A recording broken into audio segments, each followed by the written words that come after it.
We're starting Unit 3 and Section 1 of your life management, developing balanced living habits. It starts off with nutrition for optimal living. The first is a case for breakfast, and give some examples here. As Morgan has a tendency to gain weight, but she skips breakfast, and by noon she's really hungry, and then she overeats. Isn't that when you skip breakfast, you might end up eating twice as much for lunch, huh? Dylan never gets up in time to eat a proper breakfast. He hastily downs a bowl of sugar-coated cereal or grabs a sweet roll. And this makes him feel good for a while, but then it puts him in a slump. And then he gets very irritable by 10 o'clock, and he can't make himself study, and he hates school. So, a lot of problems happen by the way we eat, right? Breakfast is the most important meal of the day because when you wake up from your fast during the night for 10 hours, you need to have get loaded up again, refuel for the day. And if you don't refuel for the day, by the time the day goes on, you will be so craving something to eat. And this causes you have headaches and all kinds of problems too. So how important it is for breakfast, the most important. Empty food, talks about empty food and junk food. We kind of know what those things are, don't we? Empty food and junk food. Empty food is like white rice because it's been stripped of all of its fiber and all of its vitamins and processed, and white bread too has been processed, and so it doesn't have very many vitamins in it. That's why that you should be eating bran and wheat gram in your bread, so whole wheat bread. And then of course junk food are very high in calories but very low in nutrients, and there's a lot of different junk food, candy and running and just grabbing something from fast food, or a lot of junk food, chips, that kind of stuff. So what about calories? Food energy is measured in units called calories. We learned that in your science this year. If you consume too few calories, you'll need more energy. And if you don't have enough calories, you could stop functioning. Your body could stop functioning. Gradually, your body will be depleted and waste away. But then again, if you have too much, you have the problem too, as being way overweight. We know those things. So what about calories again? So calories in America now, we get too many calories. That's the sign of an affluent society. That a lot of times an affluent society that can eat anything they want, they eat too much and they eat the wrong things, and they can suffer heart disease and cancer from a sedentary lifestyle. And fast food, of course, is loaded with calories. Of course, teens need more calories, of course. Here's a picture here, something that you might eat as a teenager, Teens need more calories than older people, but still, in our society, we tend to overeat and get in the habit of overeating. So, and huge green salad might sound really good, but then if you pour a lot of dressings and a lot of things on it, you can make it high in calories. Or you can eat an apple, or you can eat apple pie. Of course, apple would be better for you than eating an apple pie with lots of calories and sugar. So, just some things have a lot of flour and sugar and fat added that we need to be concerned with. Balanced nutrition here, and they talked about fats. So fats have been blamed for clogging arteries and heart disease, and certainly they do, but without having enough fat in your diet, you can also have problems too, as basically your heart wouldn't function correctly, right? Fats are a healthy part of your skin and your hair. And some vitamins actually need fat so that they can metabolize in your body, or they need fat. Without having this fat content in your diet, your vitamins will not be absorbed. So especially the fat soluble vitamins. Fat also is good for insulating from cold and heat, both. So But again, with an affluent society like United States, we have a problem with too much fat. And of course, too much fat comes into eating things like ice cream and donuts and a lot of fried food. Saturated fats are the worst kind. Saturated fats are found in butter, cheeses, ice cream, whole milk, cream, fatty meats, bacon, sausage, and lard, So saturated fats. So really we should eat more unsaturated fats, and olive oil and oils and such like that are unsaturated. So you can find out what kind of, looking on the label, see if it's saturated or unsaturated. Pretty important there too. It's probably impossible to avoid saturated fats altogether. How about eating popcorn without butter? It's just that we don't want to have too many saturated fats.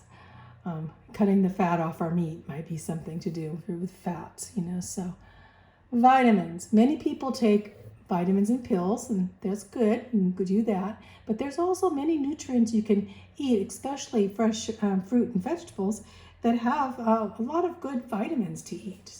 A lot of good vitamins in what you eat. If you're eating a lot of good, healthy vegetables and green leafy vegetables, and even meat and even dairy. Minerals. Minerals also perform vital functions for the body. There are 20 essential minerals. Some of them are listed here. We have calcium, very important, because if we don't have enough calcium, our bones and teeth will not be strong. If you're low in calcium, your blood won't clot well. And if you're low in calcium, your heart won't beat regularly. So calcium is good in lots of parts of our body. So calcium is very important to get enough calcium in our diet. And sometimes when you get older, like I am, I have to take calcium pills to keep my bones, because as you get older, your bones get very weak. You can develop osteoporosis. So iron, especially for young women, is very important. It also enables, your blood to carry oxygen. So if your iron is low, you tend to be anemic and feel very tired and listless because you don't have enough iron in your diet, and your blood is poor of iron. And so low blood counts in that sense. Good sources of iron, just having a lot of liver. Of course, a lot of people don't like liver. Grains, eggs, meat, and beans, they're all high in iron. Even raisins are. So if you eat foods rich in vitamin C, you need vitamin C with your iron, because the vitamin C helps metabolize the iron in your system. Of course, vitamin C is good for a lot of different things. For your autoimmune system, to keep you from getting colds and flus, and vitamin C is very good in all different sources of not only with iron and minerals. Vitamin C is metabolism for a lot of different things. Vitamin C, if you're low in vitamin C, you'll have lots of health problems. In fact, there's a disease called scurvy, and scurvy is a terrible disease. They didn't get enough vitamin C when they went out in ships. They didn't take, they just took like bread and meat. They didn't take any fruit or any vitamin C, and they came back with this horrible disease that was caused a lot of them to die, in fact, because they didn't have enough vitamin C. Protein. Protein is necessary for the building up of your body cells and your muscles. It gives you healthy nails and hair. It helps you fight off infections and enables you to recover from injuries and illnesses. So you must replenish. Every day you need protein. Protein is very important in your diet. So a lot of times, as it's considering these facts, many people worry about not getting enough protein, but in America, we eat twice as the minimum amount of protein that you need already if you're eating like Americans eat, such as meat and cheese and whole milk can give you enough protein, and plus give you a little bit too much saturated fat. So rather than increasing your intake of protein, it may be advisable for some people to decrease it. So we do get quite a bit of protein, although sometimes go through periods of times in your life where you need more protein, and sometimes have to drink protein drinks to get that protein if you don't eat a lot of meat and dairy products. Carbohydrates. Carbohydrates give us energy. There's such things as sugars and starches, and they are keep us active, keep us going. But carbohydrates do cause you to crave those sugars. Well, sugars are simple carbohydrates, whereas vegetables, fruit, breads and cereals and pastas are complex carbohydrates. There's two different kinds. Sugars and refined complex carbohydrates such as white bread and white rice and pasta, they give you quick energy, but that energy, when that energy falls off, you're very, very tired. So it's better to have the whole grain foods so that you can be more steady, have steady energy throughout your whole day and not have those ups and downs with sugar. So, or sugar highs, I call them. And also whole grain foods also give you a lot of vitamins, especially vitamin B's, which are important. So let's look at the vitamins here. We have vitamin A. What does it? It helps you see in the dark, makes your bones and teeth strong. What's vitamin A found in? You can get it in broccoli and spinach, orange-colored fruits and vegetables, like carrots, high in vitamin A, or sweet potatoes, tomatoes and milk all have vitamin A. Helps you see in the dark and works in your bones. Vitamin B, thiamine, helps your brain and your nerves and helps convert your your food into energy. It's found in dried beans, wheat germ, liver, enriched bread, and cereals. Vitamin B2 is a riboflavin, and that keeps your skin smooth, helps your body use energy, and it's found in milk, yogurt, broccoli, enriched breads, and cereals. Vitamin B3 is niacin. This helps your body break down food into energy. Niacin is found in things like tuna and chicken and turkey, oatmeal, brown rice, peanuts, peanut butter, enriched breads, and cereals with niacin. So on to vitamin B6. Makes red blood cells and helps your body produce proteins and fats from foods. And they're found in potatoes and beans, dried beans, bananas, and whole grains. Vitamin B12 makes red blood cells to carry oxygen. So important. A lot of times people have anemia if they don't get enough vitamin B12. But you can find vitamin B12 in meats and eggs and yogurt and cheese and milk. They call it pernicious anemia. One of my grandmother's sisters actually, when she was young, died of having not enough vitamin B12. So on to vitamin C. Of course, we went over that. Heals infections, nurtures skin, strengthens your bones and teeth, helps your body use iron.